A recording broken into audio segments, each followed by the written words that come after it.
Oi pessoal, tudo certo? Brasileiragem no ar para no vídeo de hoje falarmos a respeito de Brasil 1, Colômbia também 1, jogo válido aí pela terceira rodada da fase de grupos da Copa América de 2024. Com esse resultado, a seleção brasileira agora enfrenta o Uruguai no mata-mata ao invés do Panamá. E por conta da classificação do Uruguai, seu grupo em primeiro lugar, a vitória hoje era tão importante, mas mais do que o resultado não desejado, a gente teve um desempenho bem preocupante. É sobre isso que a gente vai falar no vídeo de hoje, mas não sem antes quero pedir para vocês deixarem um like para ajudar o nosso projeto a seguir acontecendo. Se você ainda se importa com a seleção brasileira jogando bem, jogando mal, se você torce para a amarelinha e ainda se importa, diferente do que muitos dizem, né, que ninguém se importa com a seleção brasileira, dá essa força pra gente, clica no botão de joinha, metinha baixa de 10 likes, não custa nada, vai ajudar muito o nosso projeto a seguir acontecendo. E não se esquece também de se inscrever no canal e conferir o link aqui na descrição da Estrela Bet. Criando seu cadastro através do link que está aqui embaixo, você vai ter acesso a bônus e promoções exclusivas. E ó, eu fiz uma boa graninha hoje lá, infelizmente, contra a seleção brasileira. Over escanteios, over também ali no gol da seleção da Colômbia. Então, vamos falar a respeito desse jogo. A seleção brasileira, logo no início, viu que seria um jogo pegado, um jogo brigado, e a gente conseguiu abrir o placar em uma falta espetacular do Rafinha. Infelizmente, a gente não tem mais o Galvão Bueno ali na narração, que sempre cobrava um gol de falta na seleção brasileira. E ó, esse daí foi um golaço. Rafinha ali na falta ali do lado direito da área, pensando ali, né, no Brasil atacando o lado esquerdo do goleiro, conseguiu bater colocado ali no ângulo do goleiro adversário e abrir o placar, mas também dá início a um momento ali do jogo extremamente preocupante, em que o gol da Colômbia era só uma questão de tempo. Eu preciso deixar claro aqui nesse vídeo que a arbitragem foi terrível, absolutamente terrível, porém, eles não erraram só contra a seleção brasileira. É verdade que ainda no primeiro tempo a gente teve ali um pênalti no Vinícius Júnior, onde, apesar do erro do árbitro e não ter marcado, ele poderia corrigir através do VAR, que não viu pênalti. Então sim, dá para dizer que fomos roubados, mas a Colômbia jogou tanta bola, principalmente no primeiro tempo, que no momento em que eles fizeram o gol e no segundo tempo tiraram um pouquinho o pé do acelerador, eu fico pensando, cara, apesar de a gente ter sido roubado, eu acho que eles iriam, ou muito provavelmente eles iriam empatar, e o resultado ali era o resultado que eles queriam. É muito melhor você pegar o Panamá no mata-mata do que a seleção do Uruguai, isso daí todo mundo sabe. Mas o gol da seleção colombiana veio numa saída de bola errada ali, né, dos jogadores brasileiros, depois de um vacilo do Alisson, mas que, bom, a jogada se desenvolveu, foi para lateral, etc. Mas minutos depois, segundos depois, a gente acabou sofrendo um gol ali e um vacilo, principalmente no nosso setor esquerdo defensivo, onde o Wendel saiu para dar o combate ali no meio de campo, o Paquetá ficou na dúvida, né? Isso gerou dúvida nele porque o Wendel estava onde o Paquetá deveria estar, então o Paquetá hesitou em marcar o jogador que entrava ali pela direita do ataque da Colômbia, que acabou marcando 1-1. Mas como eu disse, a seleção colombiana, na verdade, até no começo do jogo, meteu bola na trave com o Rames, levaram mais perigo, tiveram posse de bola, em um jogo em que era muito brigado e os nossos jogadores tinham espaço, não necessariamente assim, a Colômbia até limitou bastante os nossos espaços. Mas, como eles marcavam muito em cima, a gente tinha campo para correr. A gente tinha um cenário interessante ali para os nossos jogadores produzirem bem, principalmente o Vinícius Júnior com sua velocidade. Não foi o que aconteceu. Mas o que aconteceu, e eu não estou aqui para falar eu avisei ou coisa do tipo, é que na resenha pós-jogo ali, no resultado positivo contra a seleção do Paraguai, eu tinha falado que era um resultado um tanto quanto enganoso. Não que a seleção brasileira não tivesse criado para fazer a quantidade de gols que fez, ou até mais, mas eu havia dito que, diferente do jogo contra a Costa Rica, o Paraguai deu muito espaço para a gente jogar, só que eles não tinham a mesma qualidade e fisicalidade que a seleção da Colômbia tinha para poder fazer esses embates do meio de campo para o nosso campo defensivo, aquela pressão, aquela parte física para poder perseguir o Vinícius Júnior em escapadas dele ali pelo lado. Claro, a gente teve diversos cartões amarelos distribuídos, principalmente no primeiro tempo, o que fez com que o juiz ficasse perdido. Ele perdeu a mão do jogo e, mais do que isso, em jogadas que claramente deveria ser para amarelo, muitas vezes ele hesitou porque o jogador já estava amarelado, então ele estava tentando não influenciar tanto no jogo, mas enfim, uma arbitragem terrível. Só que pior do que a arbitragem, ou tão ruim quanto, foi a nossa atuação.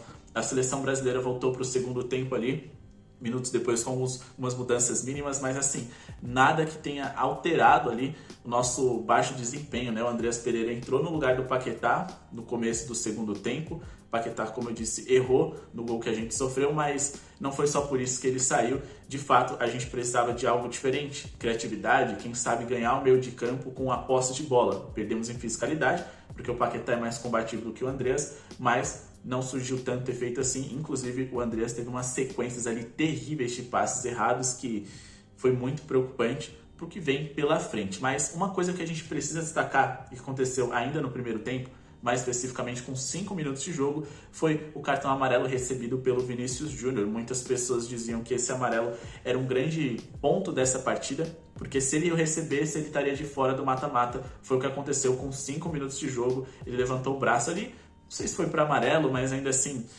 o Vinícius Júnior tomou um cartão bobo, porque ele estava dando um combate ali em uma zona que talvez ele não precisasse fazer aquilo, principalmente pensando num possível confronto aí contra a seleção do Uruguai. E bom, não temos Vinícius Júnior para esse próximo confronto. E sinceramente, apesar de eu entender a falta que ele faz, porque é o nosso principal jogador hoje, quando terminou o jogo e começou o Jornal da Globo, o Luiz Roberto comunicou ali para a audiência rotativa, que às vezes nem acompanhou o jogo da seleção, mas estava assistindo o Jornal da Globo, que o Vinícius Júnior estaria de fora contra o Uruguai.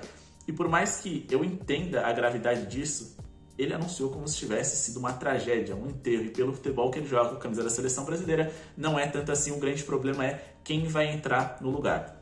A gente vai falar um pouco mais a respeito disso no nosso vídeo ali de pré-jogo contra o Uruguai, mas a sensação que a gente teve é que quando a seleção brasileira abriu 1-0, o gol ia sair a qualquer momento da Colômbia e saiu. A Colômbia foi superior, o empate era o suficiente para que eles se classificassem em primeiro do grupo e pegassem um péssimo Panamá na próxima fase, e parecia que eles tinham o jogo na mão. As mudanças do Dorival não surtiram efeito. Quando a gente precisava se arriscar mais, tentar fazer o gol, ele colocou o Douglas Luiz, ou seja, mais um volante. Ele deu menos de 20 minutos, muito menos para falar a verdade, para o Endrick mais uma vez. E sinceramente, considerando que o Endrick é um jogador que salvou a pele do Dorival em 2 partidas importantíssimas, chega a ser uma situação tanto quanto patética por parte do nosso treinador da seleção.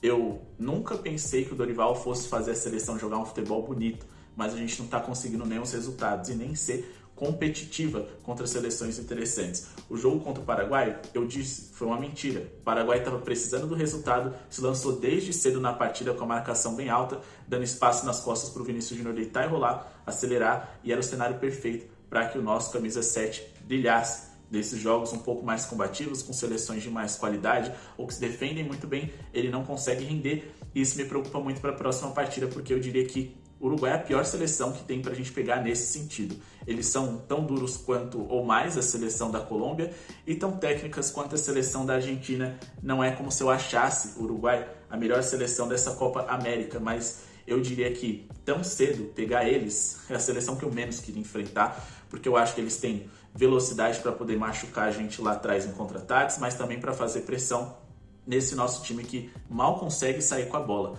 E repetindo, eles são duros o suficiente para se defender e se proteger de um Brasil sem o Vinícius Júnior. Então, sinceramente, não somos favoritos para essa próxima partida. Esse jogo contra a Colômbia diz muito. Não é uma Colômbia boba, é uma Colômbia excelente, mas que a gente tinha ali até o James Rodrigues conseguindo ser mais influente em questão de combate do que os nossos jogadores de meio campo. O João Gomes errou muito, o Bruno Guimarães não é nem sombra do que ele é no Newcastle, e por mais que eu entenda que esse tridente de meio campistas, com Paquetá, Bruno Guimarães e João Gomes, não tenha funcionado, eu simplesmente não sei o que fazer para melhorar, porque o Dorival não deu oportunidade para outros jogadores desse setor se destacarem. Deu um pouquinho mais para o Andrés Pereira, inclusive eu acho que ele vai entrar caindo um pouquinho mais pela direita contra o Uruguai, e o Rafinha vai para a esquerda no lugar do Vinícius Júnior. Se isso não acontecer, o Rafinha vai para a esquerda e o Savinho deve entrar no lado direito. Bom, não dá pra gente ter tanta esperança assim com o time com Savinho, Rafinha, Rodrigo, Paquetá, João Gomes, Bruno Guimarães jogando a bola que eles estão jogando. O Wendel é um jogador, na minha visão, bem limitado, e o nosso setor defensivo, individualmente falando, para mim parece o setor mais interessante dessa seleção brasileira, não está jogando bem, não conseguiu se encontrar. A gente sofreu gol em diversos jogos aí nessa era do Dorival. Não sofremos contra a Inglaterra, é verdade, não sofremos contra a Costa Rica também, mas sofremos 3 para a Espanha, sofremos 2 para o México, 1 para os Estados Unidos e 1 para a Colômbia com freio de mão puxado. Não tá fácil. A gente faz esse projeto aqui esperando que a gente possa ter uma aventura legal com a seleção brasileira. A gente espera engajar vocês para vocês torcerem junto com a gente e acompanhar, mas eu entendo completamente o torcedor que simplesmente não está interessado em assistir porque o futebol é ruim. Eu até acho que o jogo hoje foi bem divertido, de trocação, velocidade, muitas chances criadas, só que eu acho que para o torcedor brasileiro em específico não foi tão divertido assim. Teve gritos de olé e mais do que isso, a Colômbia, repito, parece ter jogado melhor. E para aquelas pessoas que são um pouco mais do meio do futebol, né, jogadores, técnicos, etc., os profissionais de fato que trabalham com isso, sabem que esse tipo de jogo de trocação, por mais divertido que ele seja, ele envolve muitos erros e tecnicamente não é considerado um jogo bom. Então eu me incomodei bastante, achei que foi uma baita de uma pelada e com um juiz que não ajudou muita gente, tanto no resultado quanto para que o jogo fosse mais divertido. Enfim, não tem mais muito o que dizer, eu acho que foi um jogo terrível em diversos aspectos. Ficar citando aqui jogador por jogador, situação por situação, eu acho que não é o melhor caminho. Citar os pontos positivos da seleção brasileira, se é que teve, também não é o melhor caminho. Eu acho que o mais importante é a gente destacar que estamos com um problema. A gente tem que começar a pensar na Copa do Mundo de 2026 agora, porque sinceramente, por mais que tenha um mata-mata daqui a alguns dias, a gente só pode ser campeão porque o formato do mata-mata permite isso. Permite qualquer seleção chegar longe, mas não é o que a gente quer ver da seleção brasileira, não são os favoritos. No próximo jogo a gente vai falar um pouco mais a respeito dele no próximo vídeo, então fiquem de olho aqui no nosso canal, não se esquece de ajudar o nosso projeto a seguir acontecendo com o like aí, né? Vai ajudar muito, vocês não têm noção e não custa nada. Também fiquem de olho nos nossos outros projetos, tem também um canal aí que eu falo a respeito de camisas de time, tenho certeza que vocês vão gostar. Vídeos aqui especiais para vocês darem uma conferida e se envolverem um pouco mais no universo do Brasileiragem. Muito obrigado pela sua audiência e falou!